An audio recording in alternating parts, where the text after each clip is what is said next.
Hello everyone and welcome to my channel. कैसे हैं आप सब लोग? उम्मीद करती हूँ बहुत अच्छे होंगे। हाँ, हर रोज़ एक ही सवाल आप लोगों से पूछ रही हूँ, इस उम्मीद में कि आप लोग डेफिनेटली अपने एंड पर पढ़ाई भी कर रहे होंगे और अच्छे भी होंगे और अपना वक्त बर्बाद नहीं कर रहे होंगे। वेल गाइस, चैनल के वीडियो को स्टार्ट करने से पहले मैं आपको बता दूं कि जिन बच्चों के एग्ज़ाम्स नहीं हुए हैं या जो जूनियर्स अब 10th में आए हैं, वो तो डेफिनेटली इन वीडियोस का इस्तेमाल कर सकते हैं और अपनी नॉलेज को इन्हांस कर सकते हैं। और जिन बच्चों के एग्ज़ाम्स ख़त्म हो चुके हैं वो प्लीज़ अपने वक्त को मत बर्बाद करिए और अपने बेसिक्स वगैरह पर काम करिए, ताकि आगे जो आप लोगों का एजुकेशनल फील्ड होगा उसमें आपको आसानी होगी, ना कि मुश्किल। और मैं आज आप लोगों के लिए एक सरप्राइज़ भी लेकर आई हूँ। गाइज़, आज से हम लोगों ने वीडियो में थोड़ा और मसाला डालने की कोशिश की है। जी हाँ, ये मसाला होगा आपके जोक्स का मसाला। पढ़ते पढ़ते तो सभी बोर हो जाते हैं और पढ़ाने की भी स्ट्रैटेजी सबकी एक ही होती है, तो कुछ तो डिफरेंस होना चाहिए ना, जो स्टूडेंट्स को पका ना सके बल्कि उन लोगों को एंटरटेन कर सके। तो पहले पार्ट में तो हम लोग एज़ यूजुअल आप लोगों को पढ़ाएंगे, आप लोगों को सिखाएंगे जो हमारा रिलेवेंट टॉपिक है, और उसके बाद आपकी एंडिंग होगी एक मज़ेदार जोक के साथ। तो चलिए शुरू करते हैं। गाइज, यहाँ पर आज हमारे पास क्वेश्चन है कि check whether the given pair of equations represent intersecting, parallel या फिर coincident lines, and also check if the lines are consistent और नॉट। तो मैंने आप लोगों के लिए कल एक वीडियो बनाई थी और कल की वीडियो में मैंने आपको बताया था कि जो पेयर ऑफ स्ट्रेट लाइंस होती हैं, या तो वो इंटरसेक्टिंग होती है यानी कि एक दूसरे को काटती हैं, या फिर वो पैरेलल होती हैं यानी कि उन दोनों के बीच का जो डिस्टेंस होता है वो सेम होता है, या फिर वो कोइंसिडेंट लाइंस होती है यानी कि लाइन के ऊपर लाइन। और ये मैंने आपको ग्राफिकल रिप्रेजेंटेशन कल की वीडियो में बताया था। अब आज की वीडियो में हम लोग इसका अलजेब्राइक सॉल्यूशन देखने वाले हैं। कल की वीडियो में आपको कंडीशंस भी बताए गए थे और आज हम लोग पर्टिकुलर प्रॉब्लम्स में उन कंडीशंस को अप्लाई करके देखेंगे कि आप लोगों को इंटरसेक्टिंग, पैरेलल और कोइंसिडेंट लाइंस कब मिलती हैं और आप कब कह सकते हैं कि लाइंस जो है वो कंसिस्टेंट है या नहीं है। तो चलिए, हाँ, ये नहीं कहूँगी कि चैनल को लाइक करिए, शेयर करिए और सब्सक्राइब करिए। देखो भाई, अगर पसंद आता है तो डेफिनेटली सब्सक्राइब करो और लाइक करो, और अगर पसंद नहीं आता है तो कोई बात नहीं। तो उसमें आप लोगों को टेंशन लेने की ज़रूरत नहीं है कि सब्सक्राइब ही करना है या लाइक ही करना है। ओके, तो चलिए बढ़ते हैं हम लोग वीडियो की तरफ। गाइस, यहाँ पर हमारे पास क्या क्वेश्चन दिया हुआ है? तो पहले क्वेश्चन में वो क्या बोल रहा है? पहले क्वेश्चन में आपके पास स्क्रीन पर दो इक्वेशंस दी हुई हैं, तो हमें करना क्या है? क्या करना है? फटाफट से लिख देना है भाई A1, फिर उसके बाद B1 और फिर लिख देना है C1। पूरे कोएफिशिएंट्स को आप लोग नेमिंग दे दो, जनरल नेमिंग। फिर दूसरी इक्वेशन में और लिख दो भाई A2, फिर उसके बाद B2, फिर उसके बाद C2। एक चीज़ का ध्यान ज़रूर रखना दोस्तों, सारे के सारे कोएफिशिएंट्स जो हैं और सारे के सारे टर्म्स किसी एक तरफ होनी चाहिए, और राइट हैंड साइड पर मैं प्रेफर करती हूँ कि आप लोग ज़ीरो को ही रखो। तो मतलब अगर कुछ टर्म्स इधर हैं, कुछ टर्म इधर हैं, तो इट्स बेटर कि आप लोग सारे टर्म्स को LHS पर ही लेकर आ जाओ। तो इससे क्या है, गड़बड़ होने का बिल्कुल चांस नहीं होता है। फिर हम लोग चलते कंडीशन की तरफ। तो कंडीशन में मैं पहले लगा देती हूँ A1/A2 सॉल्व कर लेती हूँ, फिर उसके बाद मैं चलती हूँ B1/B2 पर, और फिर मैं चलती हूँ C1/C2 पर। तो पहले कर लेते हैं A1/A2। तो हमारे पास है 2/3, क्योंकि A1 2 है और जो हमारी A2 की वैल्यू है वो 3 है। फिर चलते हैं B1/B2 पर। तो यहाँ पर कुछ भी कोएफिशिएंट नहीं है y के सामने, तो याद रखिएगा 1 जो है डिफ़ॉल्ट कोएफिशिएंट हो जाता है, तो 1 यहाँ पर हो गया। और नीचे -2 है। बी केयरफुल, नेगेटिव साइन हमें लेना पड़ेगा, साइन को आप नहीं छोड़ सकते हो। वेल, डिनोमिनेटर में हम लोग साइन यूजुअली नहीं लिखते हैं, तो this can also be written as -12। अब before I go on to C1/C2 मैं आपको यहाँ पर बता दूँ कि A1/A2 और B1/B2 इन दोनों के आंसर्स यहीं पर हम दोनों को डिफरेंट आ रहे हैं। तो C1/C2 करने की हमें यहाँ पर कोई ज़रूरत नहीं है। हम लोग यहीं से इंटरप्रिटेशन लिख सकते हैं कि A1/A2 जो है वो नॉट इक्वल आ रहा है हमारे पास to B1/B2।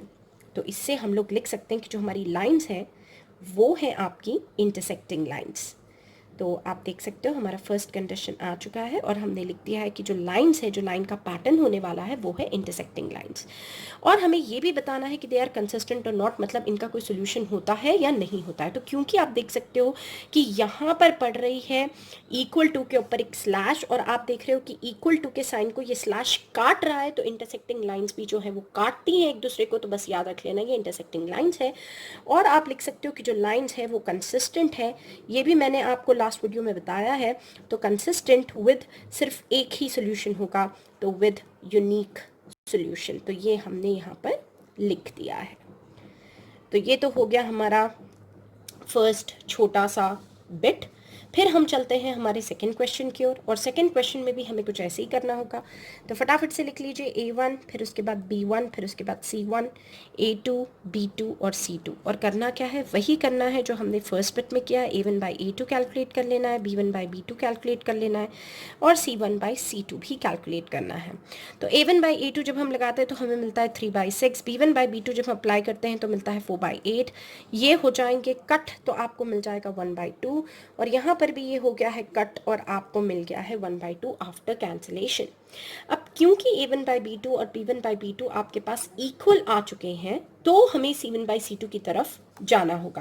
Guys first bit में A1 बाई A2 और B1 बाई B2 ये दोनों डिफरेंट थे, इसलिए थर्ड बिट पर जाने की ज़रूरत नहीं थी, थर्ड सेट ऑफ पीस पर जाने की ज़रूरत नहीं थी।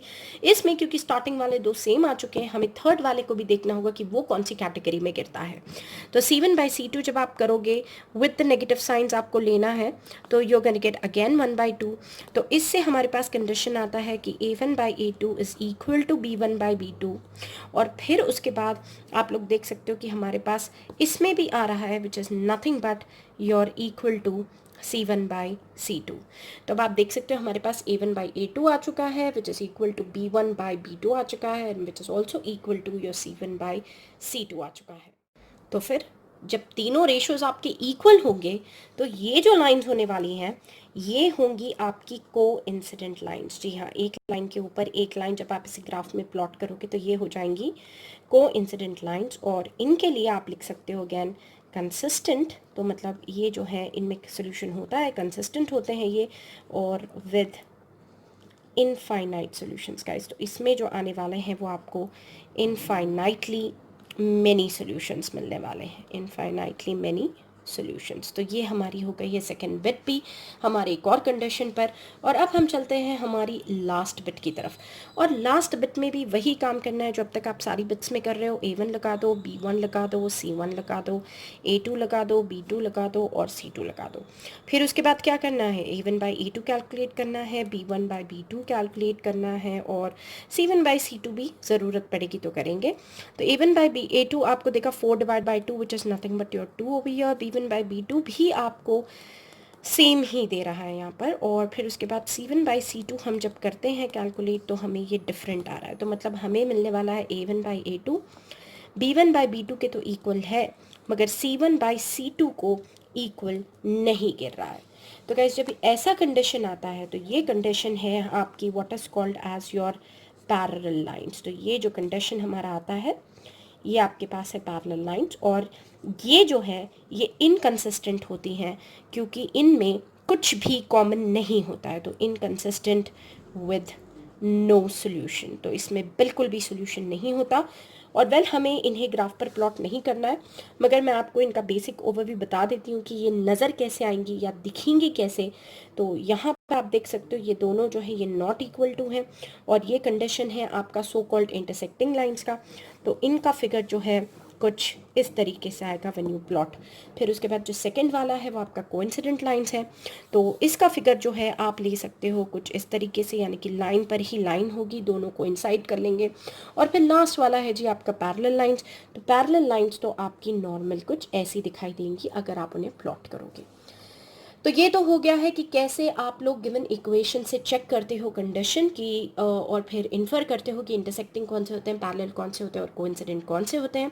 तो इसके साथ तो आ चुके हैं हम लोग एंड ऑफ एक्सप्लेनेशन पर, और अब हम चलेंगे आप लोगों के favourite part which is nothing but the joke of the day. तो चलिए देखते हैं आज का जोक ऑफ द डे क्या है जो आप लोगों को खुश कर सकता है।